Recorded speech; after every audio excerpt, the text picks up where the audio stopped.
I've been coming across a lot of, in the last few days, a lot of posts, not just about the crappy boss of America, but just really crappy bosses. Um, Crap things they've done, how they treat their employees, um, that on insurance policies, probably 85% of it is like commission and bonus and this and that, and it has nothing to do with your fucking policy at all. You know, that kind of stuff. And, you know, I've often said it to people when I'm on the phone, when I have to call customer service at Amazon. Um, and companies like that, Walmart, I I would say, if they're treating their customers poorly, then they've already been treating their employees poorly. And I usually reiterate a few times throughout the call to make sure that representative knows. Optimum is another one. That I'm not yelling at you when I say you guys. I mean your company that you work for. And I'll say I understand you need a job, and it's not that easy right now anymore to get a job. Everybody wants freaking college, 3 years of college for a fucking cashier job. I mean, for real, people, stop. Um, Seriously, you like need a college education of any sort to get a job at Walmart. Stop, people. I'm not. I'm just saying those are examples, but that's how absurd a lot of them are. I don't know those companies personal, most of them. At any rate, you know, we've seen, people in America should have seen. I've watched. I'm 62. I've watched much from other countries revolting, their corrupt administration, their corrupt leaders. I've seen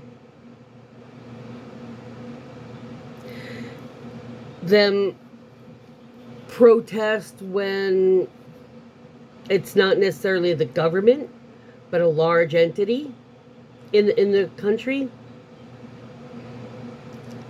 Um, and I know you've seen them. No matter what your age, there's always been countries with hatred running amok and overflowing and causing conflict. Um, a lot of people now, the youngsters, have never been without search tools like a computer. People my age, we don't, that's not the first thing we would immediately go think is, you know, get a dictionary to see how to spell something, get a thesaurus to see what other words, antonyms, synonyms, homonyms of words. That's what it's called. It's a big book like the dictionary, and it's called a thesaurus. If you went to college, you might have, I myself didn't, but I, I love communication. I love being able, the written word. I don't know, I don't want to say I love language. I love the English language. Learning how to properly use the words and using the words that are out there.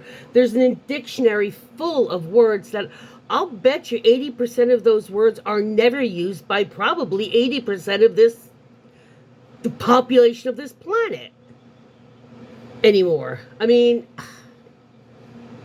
and this is all building to something I've posted recently on several different places. And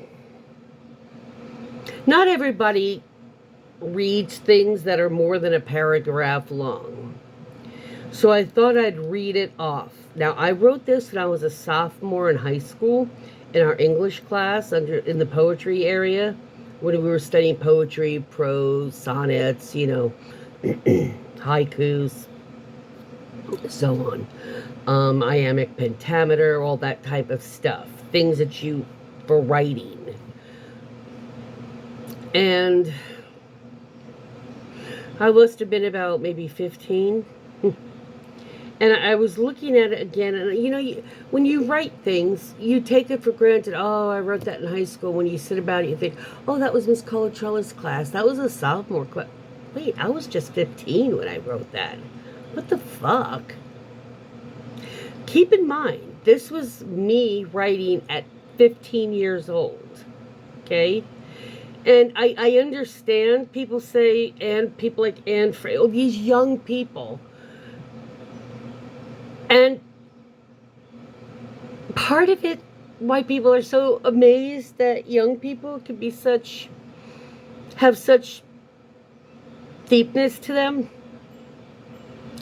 it's because people discount young people far too often. Even people that are somewhat enlightened. Children and animals, mostly, have been overlooked on their abilities and their complexities for far too long. And you really can learn some things from the young, and the young can learn some things from the old. As in, it takes a village its entire life. But that is true. And you see a lot of this, anything they found from young people in Gaza, other places, and they read poignant words or drawings, and the world really should be paying attention more often to more youth. They really should. All right, so I don't want this to go on and on and on. It's called Corruption.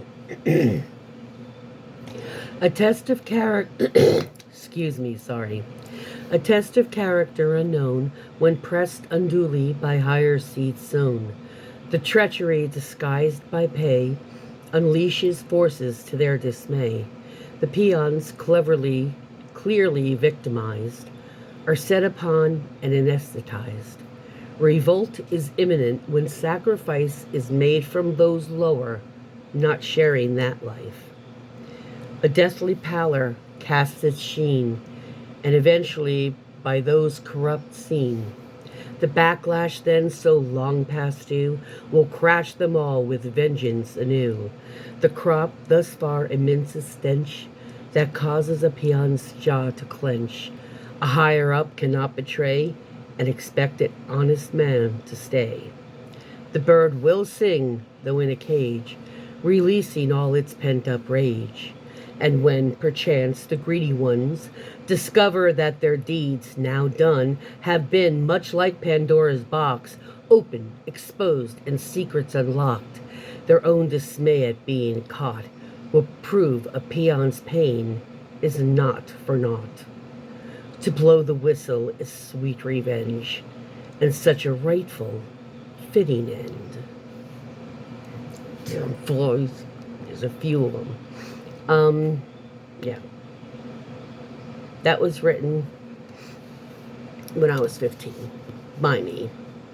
So, I was curious. I just think it's, several years ago I thought when Donald first showed up and some of his secrets started, some of the really bad stuff started coming out, and then he was in court, and I thought, that's pretty appropriate. And it just seems that they'll all be caught eventually. All criminals are found out, even if it's 50 years later, it comes out and history records it. And the Fourth Reich's time will come. Mad publicans will eventually fall, and those left will go crawl back into the cracks they came from before Donald got into politics and started stirring up the hatred again. They will go back into hiding. However, they've been exposed and they can try to hide, but eventually they'll be found out. There is what I'm watching right now, what you're watching right now, what we watch every day, the internet. And people will stumble across things. People will recognize other people's parents and question them and show them things. I just want to reiterate that to MAGA supporters, to Trump supporters. History is recording it all. And once you put it in there, the comments, the trolling to people, the threats you've made to so many people, public figures, not public figures, angrily trying to shut people up. Why? Usually, you only try to stop information coming out that hard if it's bad for you. If it doesn't paint you in a poor light, then you usually don't try to suppress it now, do you? And who tries so hard to suppress so much? Republicans. Every time. I say 98% of the time, maybe. A pedophile arrested, a child porn trafficker, a child trafficker, a pedophile, they identify as Republican. Now, don't shoot the messenger. I'm just telling you the facts. You don't like the facts, then go find some planet that lives in fantasy land, because that's the facts, and you don't like them. But I recall you guys saying for quite some time, the facts don't care about your fifis. Guess what? The facts don't care about your fifis. Not when you're covering and protecting a rapist, a felon, and a pedophile.